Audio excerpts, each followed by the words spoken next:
Alright, so my bosses James Introcaso and Rudy Basso asked me to record a commercial for the Newbie DM minicast, my new 5 to 10 minute podcast aimed at giving dungeon masters quick nuggets of advice. But I've never cut a commercial before, so let me see what I could do. Best radio voice. Alright, Newbie DM here, inviting you... Oh wow, that's terrible. Hello, Newbie DM here, inviting you to join the minicast. Wow, that's bad. This sucks. I'm never gonna get this commercial for the Newbie DM minicast done, and James and Rudy are gonna be mad at me. You know what? Let me just put this aside for now and get back to recording another episode of the minicast where I give out some hot DMing advice and I'll come back to the commercial later. Sorry, James. Sorry, Rudy. It's not going to happen right now. Hey everybody, James Introcaso here. Before we start the show, I just wanted to remind you that I currently have a Kickstarter ongoing with John 4. It is a 5e adventure that takes you from levels 1 through 20. If you want to hear more about it, you can listen to last week's episode, Tabletop Babble number 62, where we talk all about it. Head on over to Kickstarter and search for The Demon Plague. That's the other way you can check it out. This is Tabletop Babble. I'm James Introcaso.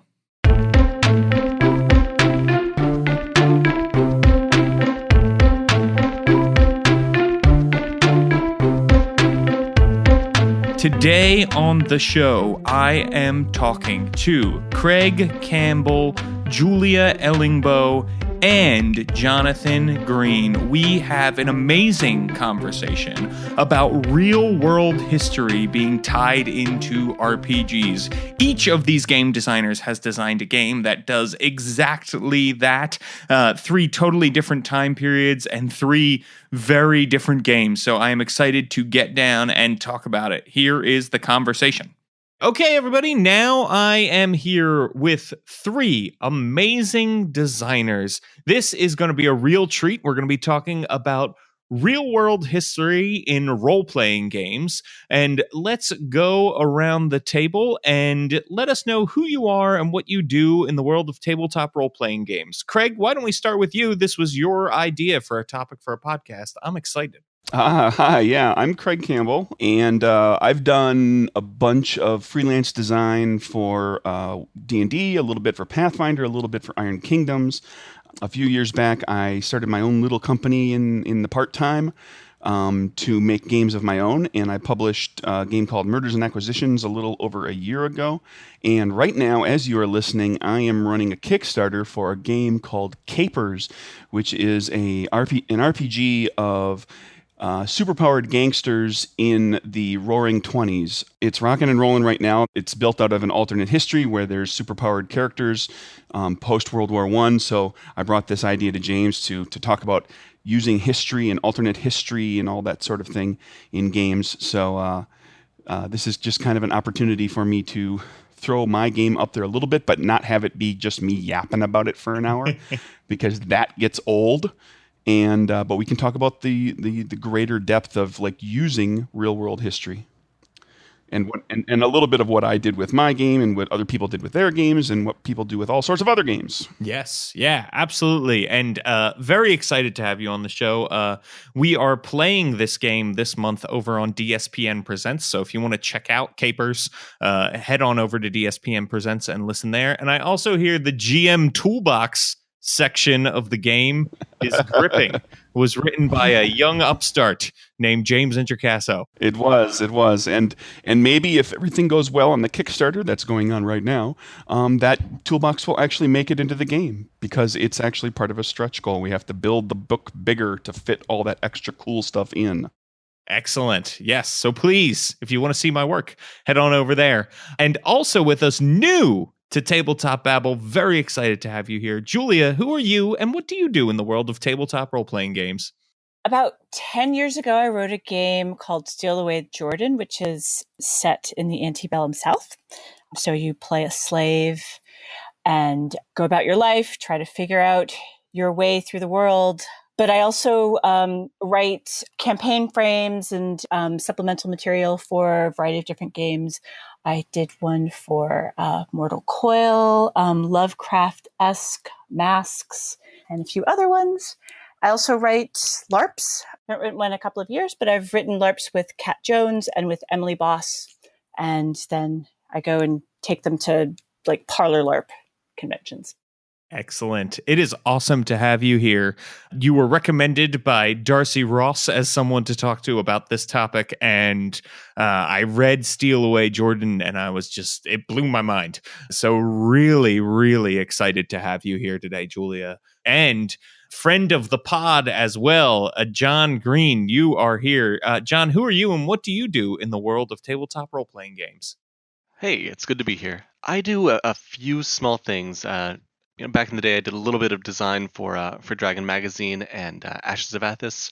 Most recently, I've been doing a podcast over on the Tome Show Network called Performance Check. It's gone through a brief hiatus the last couple of months, but it's starting back up next month.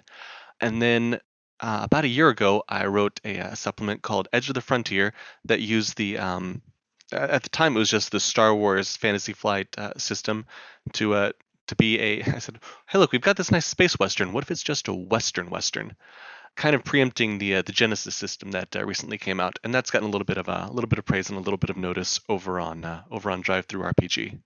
It was before they put out the Genesis system, right? As you just mentioned, which is pretty incredible. It was a really, really cool thing that you did before they did it.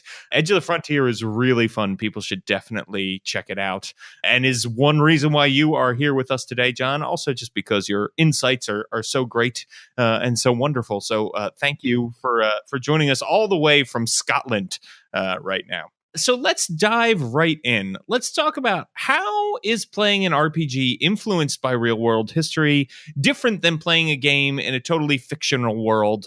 You know, if we're playing an Eberron or Dark Sun D&D game or a game homebrew, right, that we create fully out of our imaginations with the imaginations of our players as well. How is playing an RPG that takes place, quote unquote, in the real world or has the history of the real world behind it different? Craig, let's start with you. I think for better or for worse, one of the things that there is that there's going to be a common ground of understanding. There's going to be a shared understanding. Now, how perfectly shared that understanding is, that can vary widely because everybody has a different background. Everybody's maybe learned different things about different periods of history. Some people, looking back at the Civil War, the difference between a white person's understanding and learning of knowledge of the Civil War might be quite different from what an African American person's understanding of the Civil War and what they're focused on, what they know the most about. And it depends, level of education can play into that, and whether or not the person has actually studied history, or if they just kind of had history class in junior high and that's the last time they really did anything. There's a broad base of knowledge that everybody kind of brings to the table, and sometimes it's shared and sometimes it's not perfectly shared. Whereas with, like, if we were going to play in Forgotten Realms, everybody can go by the Forgotten Realms book that the GM says, hey, look at this one, this has got all the information, and everybody can read that and they'll present all the same information, and everybody will pretty much have the same basic understanding of the world, assuming they all read everything. But with real world history, it can be colored quite a bit with those shared perceptions and shared understanding can be. Sure, yeah. It's funny, I never really thought about that, but like if you sat down to play, I don't know, a game in the time of the dinosaurs, there is sometimes disagreement about when dinosaurs exactly existed on the earth and with whom, versus someone who might be a creationist or someone who is not a creationist. And certainly, even today, you see people sort of arguing about how events have gone down and what the real versus fake news is, as it were. Which we don't need to get too into politics tonight. Luckily, I'm pretty sure we're all on the same spectrum here. Yeah. Julia, what about you? How is playing a historical RPG different than playing, a totally made up fictional world RPG? Well, I think we should know. We think we know what went on, say, in the 1300s. You're probably going to be playing that game because you have some interest in the time frame. And so, yeah, you've done your research and you've looked at, maybe you're really, really into the costuming. So that might be one thing that you focus on. So you have different aspects. There's always going to be disputes of the canon because people are bringing their own perspective and their own background and knowledge of it rather than, the one specific place that you could find all the information about this world. They're also, I think, very similar because there's nobody around who was around in 1355. So what we bring is really our understanding, our knowledge of this time frame. And it could be something, it's when you think about it, it's pretty much as foreign as if you were playing like a Lord of the Rings game. Even if you've read the book, you still have a different idea of what Frodo looks like from someone else, unless you've seen the movie. Or, even if you haven't, you're always bringing yourself into that. And so there's that. And then it's just that the canon is always going to be in dispute. That's a really kind of cool way to put it. It's almost like things that happened in the past could be like a fictional world, like Tolkien, right? And I assume when you mention the movie, you're talking about the Rankin Bass animated production of The Hobbit, right? That's everyone's sure. idea of Frodo. Well, it's the first one I ever saw, but yeah. Okay, sure. Yeah, for sure. Me too. So, Jonathan, what about you? What do you think makes it different? You even said, like, instead of cowboys in space, let's make this game, actual real world cowboys. What do you get out of playing in a RPG influenced by real world history rather than like a totally fictional RPG? Yeah, I think it allows different types of story to be told with a specific degree of focus and nuance. So if I tell everybody, hey guys, we're going to be playing a spy and an espionage game, everyone kind of, nods and has an idea of what that's like. But if I say, okay guys, we're playing a 1940s spy and espionage game, suddenly that narrows things down considerably. Same if I said, okay, it's a 2000s era spy game or an Elizabethan era spy game. This is still a spy game that everyone's on board with and excited about, but by giving it a specific historical context and background, then everything kind of zooms in and focuses up. So the second thing is, when we talk about an RPG influenced by real history, that doesn't even necessarily mean it's an actual historical setting we're using. It's just we're taking something from history and letting it shape the world building and the setting.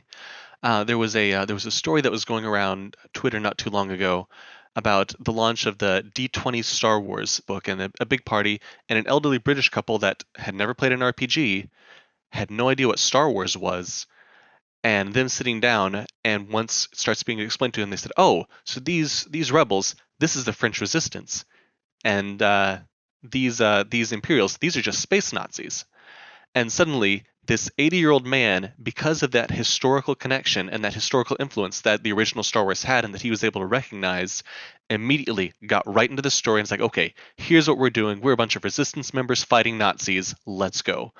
So I think whenever we think about how real history can influence our RPGs, it can provide those touchstones to people who maybe don't know a specific setting very well, or who even don't know the kind of game they're playing very well. Especially for new people, it can be a great tool to introduce them. So with that in mind, with knowing sort of the differences between real world and totally completely 100% fictional RPGs, how much research goes into making an RPG influenced by real world history, and what sources can we trust? And Julia, I'm going to start with you because I feel like of all of the games, yours was probably the most important to get the history right for, just because playing slaves in the antebellum South seems like it could be fraught with many issues if not done well or accurately. Maybe I'm wrong and I'm assuming too much, but I feel like you probably had to do a ton of research for what you were doing. Yeah. I had the advantage of having a mother who's a history professor. Basically, my mom came to visit me and gave me a weekend crash course in not just the history of slavery. I mean, that's 400 years. That's a lot. But what life was like and what slavery looked like in the South, what it looked like. I'm from Memphis, so we talked a lot about like what it looked like in the cotton capital of the world at that time, in a city versus in like super rural, like tobacco and cotton farms and plantations, versus what it looked like in northern states before it was abolished.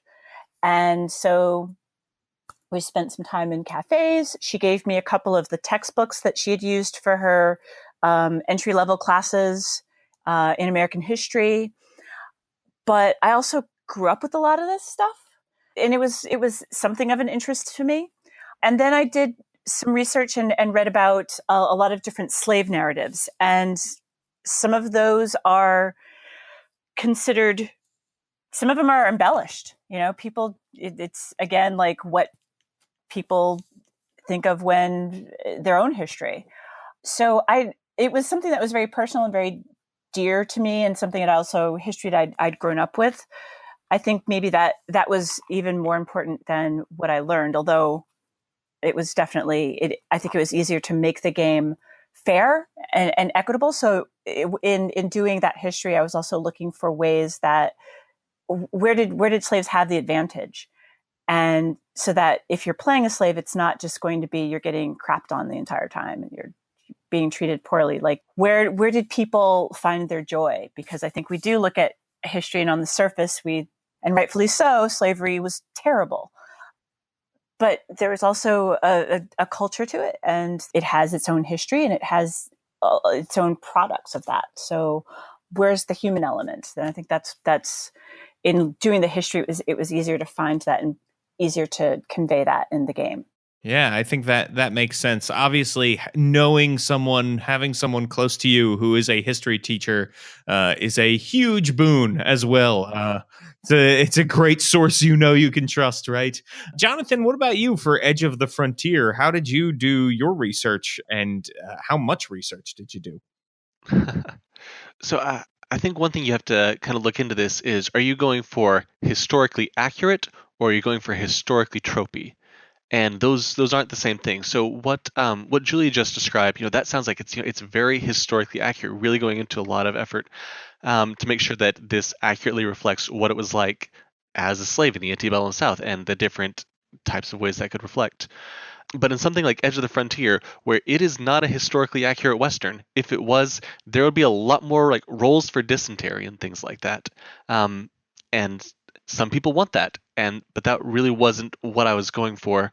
So for me, a lot more of it was things like watching old Clint Eastwood movies, and even reading books, playing games like Red Dead Redemption, things like that. So for me, it was what tropes do people identify with a Western? What things do they expect to be in there? What things don't really belong? So a lot of my research was not historically what's right, but from a pop culture perspective, when someone thinks like, hey, let's do a Western, what do they think about? What are they looking for? What kind of things are they hoping to get out of this? So a lot of my research, quote unquote, which some of that was just an excuse for me to watch these movies, but a lot more of my research was just, hey, what do people kind of expect and are looking for, rather than a deep, serious historical look at life in 1880s Texas? Because from my perspective, one of those is they're very different kinds of games. Sure. Well, and I think, Craig, your game splits the difference in a great kind of way, right? You definitely have some gangster movie tropes going on, but you also have a lot of history, right? So talk about your process for capers. Well, with capers, at its core, yes, they're superpowers, but at its core, it's a gangster game. It's about gangsters and the feds and cops and so forth, and their clashes with each other, and the gangsters and their clashes with other gangster factions, and with politicians and all that sort of thing. And it became kind of like Jonathan said, with the trope side of things, was where I was looking to emulate the feel and the aesthetic of that era in the romanticized version that we know from movies and television and so forth. But then also to touch on some things historically, in the sense that in different parts of the book, in different backdrops, there's certain spots where, like, I talk a little bit in the Atlantic City section. There's a group of women that I created. There's they're not really a gang, so to speak, but there's an organization. They kind of consider themselves to be a sisterhood, and they're bucking the trends of what is expected of women at that time. They are kind of part of that flapper generation, where flapper generation isn't about just wearing dresses that showed off a little bit of leg and arm. It's about bucking against the norms of what the patriarchy expected a woman to be like. These were women who went out unescorted, sometimes in groups, sometimes alone, to clubs and theaters and cinema and so forth. And they showed a little more skin, and they were a little more forthright, and they smoked and they drank, and they shrugged off the demure housewife stereotype. And so, I went so far as to have this kind of loose organization or sisterhood of women who are kind of out to do that, but even rowdier. They're even they're even more. They're a little less feminine and a little more quote unquote masculine. And then I had other people who were working on some of the other areas where, like the Tim Egan, who's the guy who wrote Chicago, delved quite a bit into the history of politics in Chicago, because Chicago, if you even today, that people have an understanding of like the political machine of Chicago, and this was happening in the 1920s, and different politicians and how they were aligning themselves with the gangsters who were bootlegging and manufacturing and importing illegal alcohol, and they had considerable sway. The gangsters did with politicians, and there was a whole political thing that went on with Chicago, which we've brought to Capers. So there's a certain amount of historical research that went into those things, but then it's also just kind of layered over with, well, here's the gangster thing. Here's Tommy guns and pinstripe suits and meetings in alleyways and big fancy hotels and casinos and all that stuff. So sure, research is a big part of it. And Craig, you just touched on this. History is often not pretty. We are not perfect as humans. Our real world history has marginalization of wide swaths of people. Basically, if you're not like a straight white cis dude, you were probably treated unkindly then by straight white cis dudes. So how can we handle this in games so that everybody feels welcome at the table and relates to the character that they're supposed to play, are able to inhabit the character? And can that be a strength? Julia, I think about your game a lot. Like, I certainly did not grow up with the same stories. I grew up in New Jersey, like as a third generation Italian. So I definitely have different stories in my family history, and none of them are related to slavery. And your game would put someone like me in the seat of a slave, which I think is almost a strength, right? Hey, everybody, just wanted to take a quick break to let you know about Conjure Hagalaz. It is a sponsor for this episode of Tabletop Babble, and listener Blake Ryan is the one who has created this awesomeness. Do you want to siphon ectoplasm or discover ley lines? I want to do both. Then Conjure Hagalaz, the RPG, is for you. Players define their characters' powers and magic style as they explore the underworld, quest through astral space, and investigate strange events on many moons. How awesome is that? You play an espionage agent, investigator, or explorer traveling around in the supernatural fantasy world. Want to play Cyclops, Nikitoma, or orcs? They're all here. How about a pyromancer, skald, or Hurukan? I believe that's how that's pronounced. They're all there too. Halfway between traditional games and narrative powered by the apocalypse games. Ooh, I like that. I like that balance right there. Conjure Hagalaz encourages group storytelling in the fantasy world of Rikirta. This game is a great middle ground for those seeking to try out more traditional or more narrative style of play games. Conjure Hagalaz includes maps, sword chucks, creatures, powers, espionage moves, pogo sticks, and guides to playing and running the game. It's available now at Drive-Thru RPG. Check it out. Go on to Drive-Thru RPG and search for Conjure Hagalaz. Hagalaz is spelled Hagalaz.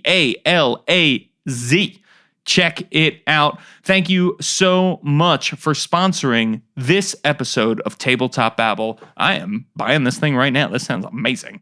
All right, back to the show. So how do we accomplish this so that everybody, gets in the zone and feels comfortable to play the game, and we also don't, just push aside, but sort of deal with troubling issues? What I recommend in the game, I think, it's been a while since I read it, is that you think about the people that your character is going to have relationships with think about like people that you actually know, even though you're playing somebody that you've never ever met, that is from a different time and a different place from you. That's not really all that different from playing any other character who is from a different time and a place, and maybe even one that doesn't actually exist. And so when you're playing a game like it's you're playing someone who's very different from you, what do you usually do? And what I tend to do is I think of people, the people who are strengths in my lives, and I think of people that I would think of as my nemesis. And granted, I don't have somebody who's owns me.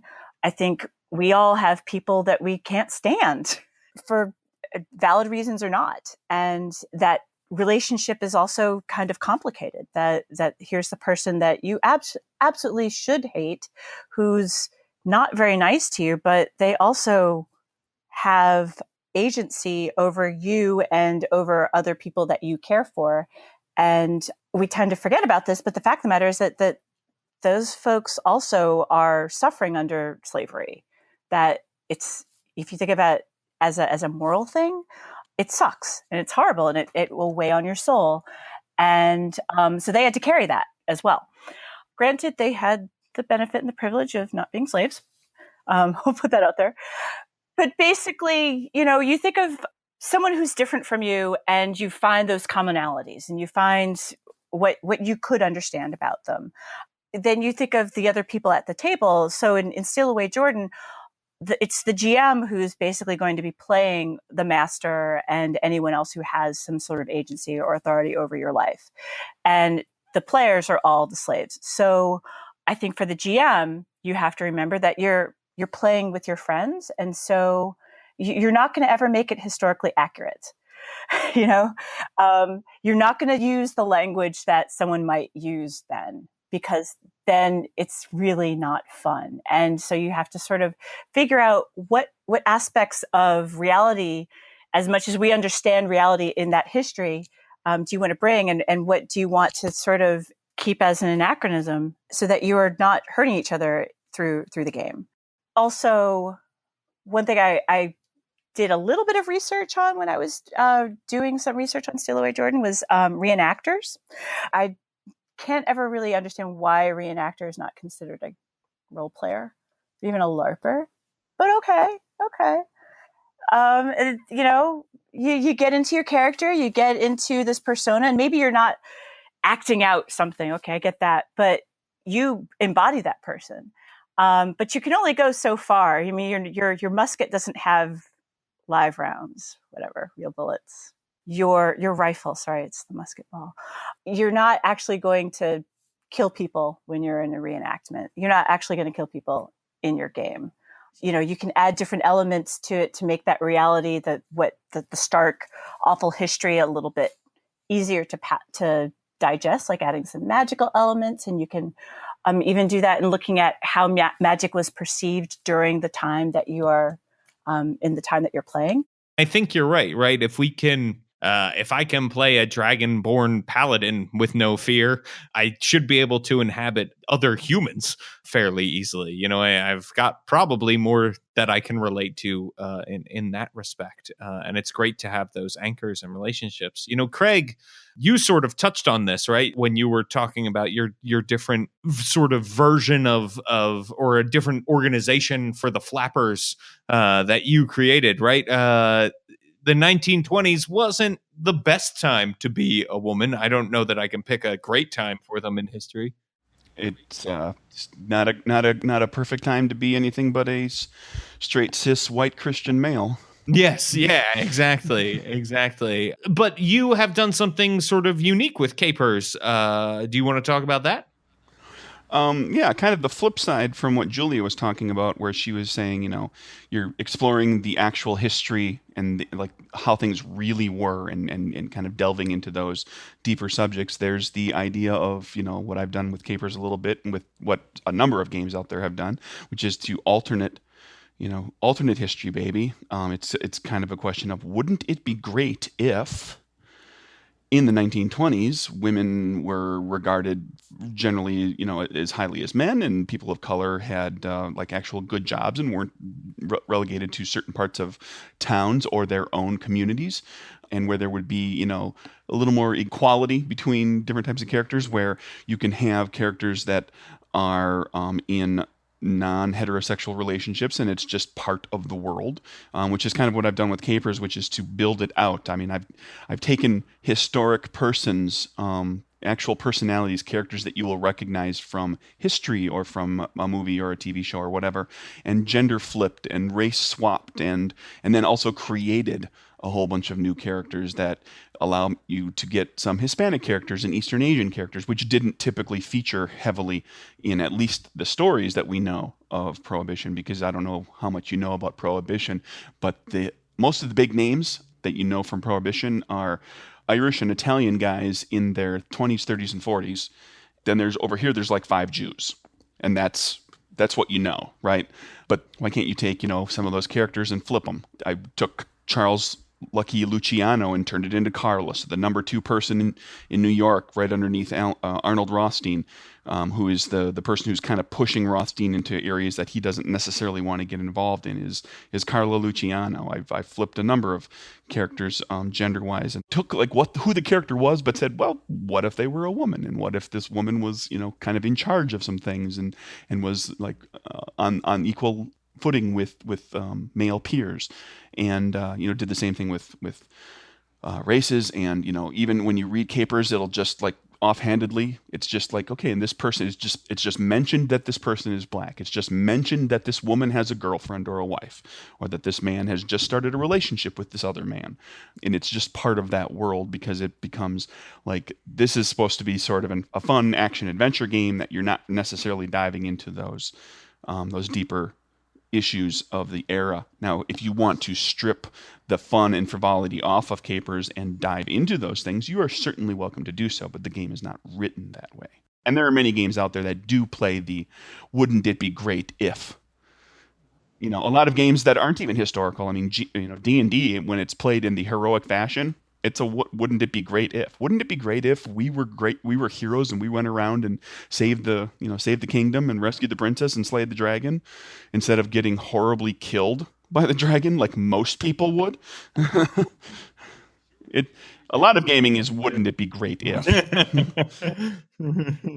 Yeah, I think there's 2 ways, right, to sort of go about it, and it all sort of depends on the purpose of the game and the story you're trying to tell, right? And I just think it's a nice illustration. Steal Away Jordan is telling one story and setting you up to sort of inhabit this role and experience the stories of people that maybe not all of us have experienced in one way or another. And Capers is the other way of saying, hey, come have superpowers, be a gangster, or be, a federal agent, and have fun at this table. And by saying this is how we've changed the world, it telegraphs to people who maybe wouldn't have been welcome at that time to do the things that these agents and gangsters are doing, that you are welcome. If you want to create a character who looks like you or who acts like you in some way, you have the opportunity to do so, right? And therefore, hey, look, it's okay in this world, so you can create a character who acts like that. And it sort of immediately squashes the dude who's going to be like, well, actually, your gay character wouldn't be able to be out about his boyfriend in this time, Yeah, except that the narrative of the game as it's written and the illustrations that exemplify the game for you say otherwise. So you build the game that tells you that's how it is. That's how this is to be played. And anybody who comes up into a game of, any historical game of wouldn't it be great if, anybody who comes up and starts slapping down, actual historical, women would be at home taking care of the children. Well, nope. See, on this page right here, this woman's kicking this dude's ass.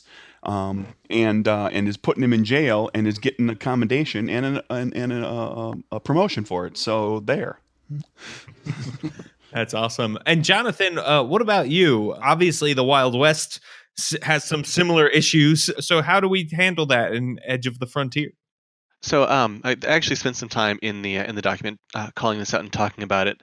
So there are kind of two ways to look at it. On the one hand, we play RPGs to tell stories, but some stories aren't happy. Some stories are awful, and some people use RPGs to really get into these characters and explore some things. Sometimes things that aren't necessarily nice or good. And some people just play it for escapism and they want to have fun and they don't want to worry about that stuff. And both those ways to play are good, but the important thing is everyone has to be on the same page. You don't want to have one person who says, "Hey, I want to play a Native American and see what it was really like and experience that prejudice and hardship and fight against it, and I want that to be real and intense in the game." Not everyone might be okay with that because that overt racism, especially like Julia mentioned earlier, the language that's used then is not appropriate. I personally don't think it would be appropriate in any game in any circumstance. But again, I'm not everybody. I'm not going to tell people exactly how to play their game. But the important thing is everyone needs to be on the same page about what kind of game is being played because you can do some that are very historically accurate, including all that prejudice and bias, and that can be a great way to explore things and really kind of get into that and try and adjust your worldview and learn more. Not to say that an RPG can tell you exactly what it was like to be a black woman in the antebellum South. Like no RPG is that good, unfortunately. But that is the kind of thing where you can try to start getting in that mindset. But again, like I said, everyone at the table needs to be on board with that. Those are also the kind of things I would say don't do it at a convention or in public, for very obvious reasons. But there's also the option of saying the wouldn't it be nice if your race doesn't really matter, your gender doesn't really matter. All that matters is guys, someone's stealing the train. Go run across the top of the train and get to the engine before it goes over the cliff. Like that's fine too, and that's awesome too, and I'm more than happy to do that. Even out of the like that kind of conversation about what degree you want history to play in things, that can bleed over even out of these like kind of historically based games, even into things like D&D. One problem, or not a problem, one thing that came up when my group was started playing the recent Tomb of Annihilation D&D game was because my group are all English and Scottish. They said, "Hey, we don't want there to be this weird kind of colonialist people, invading Africa to take its resources type thing. Because of the history of the British Empire, we're really not comfortable with that." And so within that game, I think there's a group called the Flaming Fist that I more or less wrote out of it because there were those strong kind of colonialist themes that my group did not want to really explore just because there's some bad history there. And that's kind of a lesson that I really took to heart for every game, but even more for ones that are set in history. You've got to have those conversations before the game ever even starts to find out what people are comfortable with and what style of game they want to play, and if there are certain themes or certain real world issues that we are going to look at or that we're specifically not going to look at. Yeah, I mean, I think you've summed it up pretty well, right? The different schools of thought on this. James, quick aside, just something worth mentioning too, is that history writes the story of an awful lot of white dudes, right? But it's if you want to take the time and you want to explore, and now in the age of the internet, it's a little easier to do that. You can find examples of just about anything that aren't just straight white dudes. Just as an example, just that I know fairly well myself is like if I say the word pirate, what do you imagine? You probably imagine a guy, and it's likely, very, very likely, a white man who's probably just well tanned. Although it might be a non-white guy. But go digging on the internet. Look up Grace O'Malley, the Ireland's pirate queen. Look up Anne Bonny. There are female pirates in other cultures, and you can bring a little bit of a focus to them, and let the pirate world have them happening a little bit more and be more noticeable. To be able to get other types of representation of characters in the story. And you can do that with darn near anything. There's always examples of people that were outside the norm during a period in history. There's actually a LARP called All Hail the Pirate Queen by Kat Jones. And all the pirates are queens, and they're taken from a lot of those different cultures and different pirates throughout history. Yeah, I did a very similar thing for Edge of the Frontier. There's some amazing some African American women who were really prevalent during the cowboy era that I just didn't know about, and I'm finding these old pictures and these old stories. It's amazing. There's some really cool stuff. Yeah, it's funny. That almost makes an interesting role play experience, right? Because it's like, oh wow, look at this. When we always talk about, right, that women or people of color need to work like twice or three times or 10 times as hard. It's like, how scary did you have to be a woman pirate then? You needed to be 10 times as scary as men pirates. So that's frightening. 10 times the pillaging to get to where you are. So, I do think that there's a lot of value in researching and looking at these people who broke stereotypes, because there are amazing stories there, right? Like I want to look up African American cowboys now because I did not know that that was a thing, John, so. And how much more interesting is it when you sit down at the table and you're going to play this pirate game, and a little ways, a session or two into it, you introduce, a ship full of female pirates, or a female pirate captain with a male crew, and everybody at the table goes, whoa, whoa, whoa, what? And they suddenly lean forward and they want to hear this story. Whereas, like, if you had just brought in another, dude pirate with an eye patch and a peg leg and a monkey on his shoulder, okay, well, we've seen that before.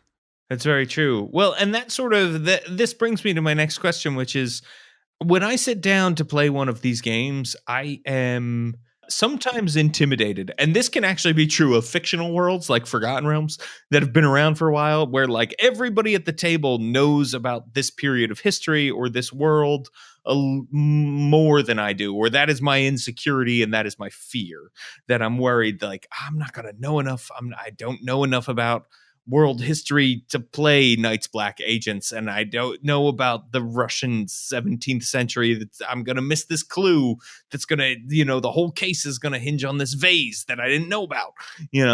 How can we as GMs and as game designers give players enough information to play, but not overload them with like a history lesson beforehand? Like, oh, well, to know this, you need to know about this. It's almost like trying to read Doonesbury. Sometimes you need like, a lot of back history to understand the joke in a comic strip. How can we make it work so that the stories are playable, but not, overly expository, I guess? What's the way to do that? Julia, do you have any thoughts? I think you have to ask yourself, what do you need to tell your players in order to give them a decent lay of the land in the scene, and go from there. That some things are, if you overload them with a lot of history, that eyes will gloss over, and they might just be hyper focused on getting the scenery right or the setting right, and not so much about getting their characters right and really engaging in their characters. So I always go back to, go with the familiar and the odd details that make this world different from ours, or make it so that it's very clearly a certain time period in a certain country. You give that flavor, and don't worry about getting the history wrong. That way your players too get to really think about who their characters are and how their characters are related to the other PCs, or the other NPCs, and just go from that part. It's as if you had read the entire source book of a game that was entirely fantasy based and fiction, but no one else had. You're going to pull the things from that will make it easier for the players to play the game. So to me, it's very, very similar. Yeah, I think that makes sense. And I agree. I think they're similar issues. I was at a con recently where I sat down to play a Lord of the Rings game, and I made some joke comment, and I got like everybody at the table was like, "That doesn't make any sense because that's not this would have happened this time," and I was like, "Oh no," and then I felt sort of self-conscious the rest of the game. So I think you're right; it sort of goes both ways.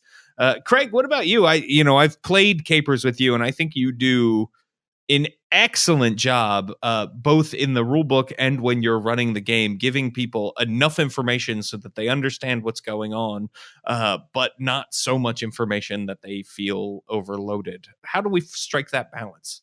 I think it's, as a GM, you've got to, like if you're playing a game that has a whole bunch of historical information in it, it's not terribly different from playing a game like we've talked about, where it's a fictional world where there's a whole bunch of information about that fictional history and world, and that when you're running the game, you do much what you might do with a fantasy fictional world, where start small, give them an overview of the period of history so that they understand kind of what it's like, and then start them in a town or a part of a city where you can describe a few key things. The first adventure focuses on like one cool thing about that time period, and then just focus on that and let them learn that stuff, and then build out from session to session. You can add more depth. You can you don't need to take them to the residence of the in Capers, for example, Al Capone, or actually his boss, Giada Torrio, who's my version of Johnny Torrio, and get into the depths of like how they function and what they're doing and what their rivalries are like and blah blah blah. No, just start. They start with like guarding a warehouse, or they start with running some alcohol and running trucks from the Canadian border down into Chicago, and illegal importing, and then just kind of build that all out. And then you do the most important thing that a GM can ever do, and that's you ask your players just a couple of leading questions, and they will tell you what they want to learn more about. The same way that the players in a fantasy world will say, "Hey, you mentioned this weird, the mysterious cave to the north of the village. What's up with that? Okay, next session, we're going to the mysterious cave." Because the players have now asked for it. And it's not terribly different with history. If the players start asking questions about the interrelationships between different gangs in New York, and there's a lot of them, and they start mentioning, like, well, why are you mentioned something about these two gangs being at odds with each other, and they're like on the verge of throwing down a firefight in the streets. Why is that? Okay, well, now it's time to explore one of those gangs, and you're going to go talk to some of those characters, and you're going to get caught in the middle of that firefight when it goes down. It's really not terribly different. It's just another world in history that you're gonna just kind of dole out a little bit at a time.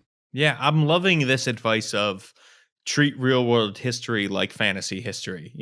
Dole it out the same way, a little bit at a time as you would, and treat it that way because it is all about storytelling. This is a really great way to think about games in general, and to not be intimidated by the history aspect of it. And the little history bits that you can throw in there too, that are just like the things that people wouldn't necessarily know about that period in history, just become interesting things that keep people interested in the game too. Like, I can run a game of Capers and at some point out that drive-through restaurants are brand new. That's like fancy. This is new. You have a car and you can go to a restaurant and get food. That's a big deal. Like, the electric iron, really?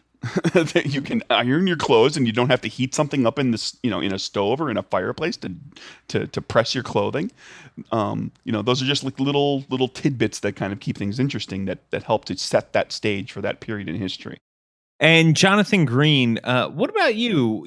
How do you run a game so that you're not overloading people with history? It sounds like you're already trying to do that with sort of sticking more to tropes than full-on history lesson.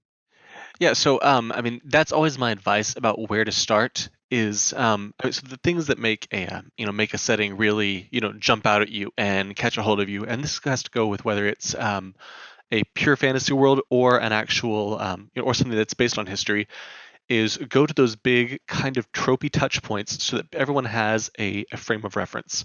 Like I said, whether that's trying to stop a runaway train in the Old West, whether that's dealing with a gladiatorial fight in Dark Sun, or a cannibal halfling or something like that. Find those find those things that people can that are simple to grab or to grab a hold of and grasp, and that are very indicative of the setting, and that kind of gets its hooks in people. And then really, just like Craig said, you just start like as you introduce new characters, new plot hooks, new towns, new everything. You take those small moments to just add in a few details and sprinkle a few details so that people start, they want to open up and learn a little bit more. Um, when if you're introducing a bunch of new players to something like the Forgotten Realms, and they arrive at the city of Waterdeep, you don't want to be like, hey guys, here's a 3,000 year history of the city of Waterdeep. But when they say, okay, we're going to go to a tavern, you can be like, yeah, you go to this tavern. It's called the Yawning Portal. It's kind of famous because it's got this big opening, and you can just kind of in giving the scene description of what this tavern looks like, suddenly you can introduce this idea of Undermountain, which is a big part of the history of Waterdeep. But you did it just in the context of, yeah, you're finding an inn, and in the setting description, let me drop in a small bit of history and world information. And if it never comes up again, that's fine, doesn't matter. It could just be setting fluff. But if this is something you're interested in, you can go and you can explore it. So I think that also applies to just purely historical games, is as you're describing things, just dropping in these small just nuggets or tidbits or hints about kind of what's going on in the larger world or other things to explore, just as you're describing their normal, easy to grasp, understand things. And just like Craig said, players will jump on this stuff and they'll say, oh, actually, hang on, tell me about that. And then you can really dive deep into it. Yeah, again, really good advice all around on this one. So thank you all so much. It's helping me conquer my fears as a player and GM of this style of game, because I for whatever reason, because the history feels real, because it is real, I feel more pressure to get it right. And I think this is all good advice and very helpful. So I think that is going to do it for this episode of Tabletop Babble. But before we go, Julia, where can people find you? You can probably find me on Facebook. I don't have a website. So yeah, find me on Facebook, on Google Plus, and on Facebook if you go to look for Julia Bond Ellingboe. And yeah, you'll find my picture. I'm wearing a wig. And also I'm on Twitter. So I think I'm Queen of Pirates. Wow. Who knew that our pirate conversation would be so apropos to your Twitter name? That's awesome. Yeah, exactly. That's why I had to throw that in there. And Jonathan, where can people find you? So the easiest place is on Twitter at John_M_Green. You can also find me over at the Tome Show Network. I've got a podcast there, Performance Check, and that'll be coming at the next episode, I think, in late March. And the other thing is keep an eye on the DMs Guild over at Drive-Thru RPG. I've got an adventure that should be going up there fairly soon. I'm waiting for some playtest feedback to come back. Well, send us a link. We'll tweet it out when that pops up for sure. And Craig, where can people find you, and where should they go to contribute to the Capers Kickstarter? Well, you can find all sorts of information about my game design at nerdburgergames.com. Talk to me on the Twitter at nerdburgercraig. My first game, Murders and Acquisitions, and a whole bunch of other stuff that kind of goes with that, and a few other little things, are available at drivethrurpg.com. Just go in there and search for Nerd Burger Games. The Capers Kickstarter is going right now. How's it doing? I don't know, because we're recording earlier. So yes, we're talking to you from the past. So you can go and find out, and you can go over to Nerdburger at Nerdburger Craig and let me know how it's going. Hopefully it's going well. So, but yeah, just Capers, Capers. It's a role-playing game. It's on Kickstarter. I'm sure we'll probably have a link in the show notes. We definitely will. Well, thank you all so much for joining me today on Tabletop Babble.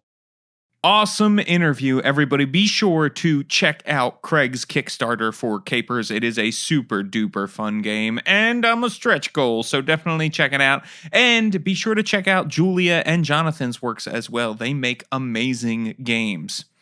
You know, Tabletop Babble is still a new show, and you can help us grow by leaving us a review on iTunes or Apple Podcasts, whatever the kids are calling it these days. Seriously, even if you are not listening to the show through iTunes, odds are your podcatcher app uses iTunes to rate and review and recommend podcasts to other people. So head on over to iTunes, leave us a review, and then leave a review for all the other podcasts you love. They will so appreciate it. In fact, if you leave us a 5-star review, I will read it out loud and credit the person who left it. You can make me say anything you want.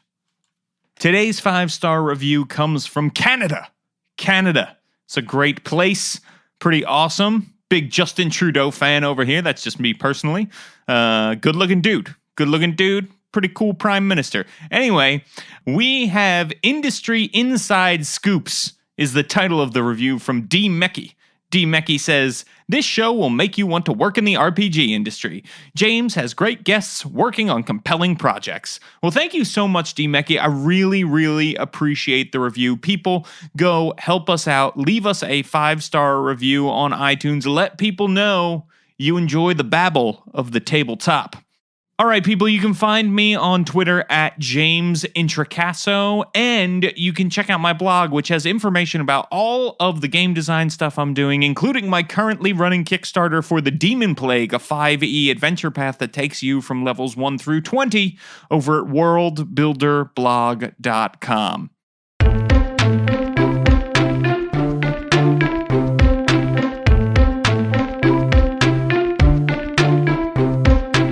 Tabletop Babble is a show on the Don't Split the Podcast Network. Thanks to Rudy Basso for founding it with me.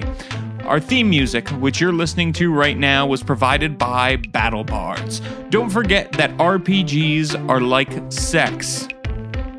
You can always use an extra potion. Hey everybody, just wanted to let you know about another sponsor for this episode of Tabletop Babble. I'm talking about Kobold Press, the makers of the Midgard campaign setting, among other amazing third-party products.